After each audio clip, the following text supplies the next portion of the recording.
मैले यो एक लटको ओजी बाइक देखेँ। यो बाइकको नाम CB200 हो।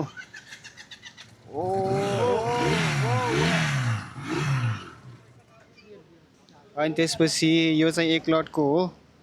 ट्विन सिलिन्डर, स्पार्क प्लग एउटा पनि यता छ, अर्को यता पनि छ,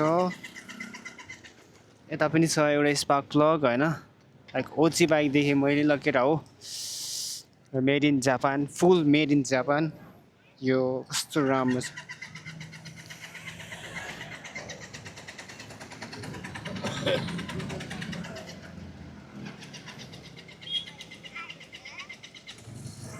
वाओ वाओ वाओ। है बाबु खै यता आउँदा, भाइ यता आउँदा भिडियो गर।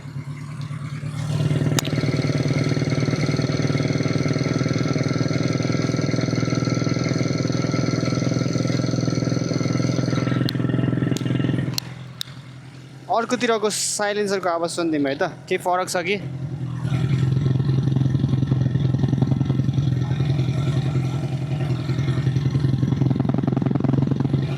दामी छ साउन्ड पनि। ल एक लटको 2029 मा दर्ता भने जस्तो लाग्थ्यो दाइले। हाम्रो दाइको बाइक हो त। ब्याट्री ल इम्पोर्ट के लेखेछ हो, टायरको उयोहरू रहेछ। यो इन्स्ट्रुमेन्ट कन्सोल चाहिँ कस्तो छ भन्दा CG125 को जस्तै छ, दामी छ। ट्याङ्की इज समथिङ न्यू। ट्याङ्की पनि लाइक कस्तो भन्दा लाइक समथिङ न्यू क्या हुन्छ नि यस्तो। हेर्न लेदर, यहाँ लेदर छ, यहाँ यस्तो चेप्टर छ।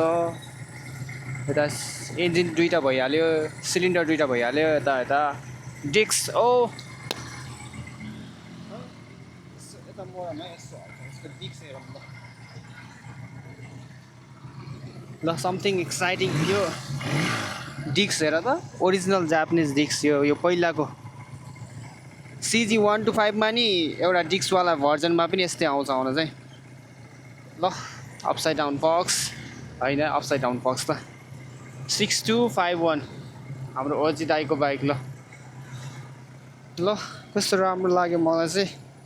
के छ टायरहरूको अवस्था, राम्रै छ। ल दामी लाग्यो मलाई बाइक यार।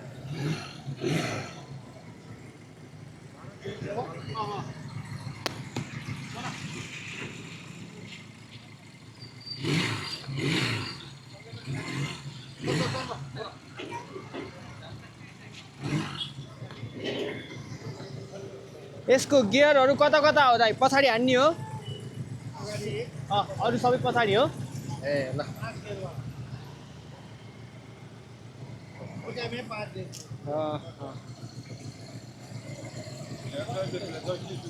हरन एकचोटि हरन बजाउनु न। हरन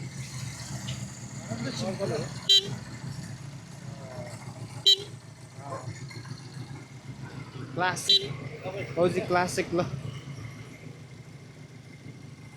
दामी लाग्यो ल बाइक।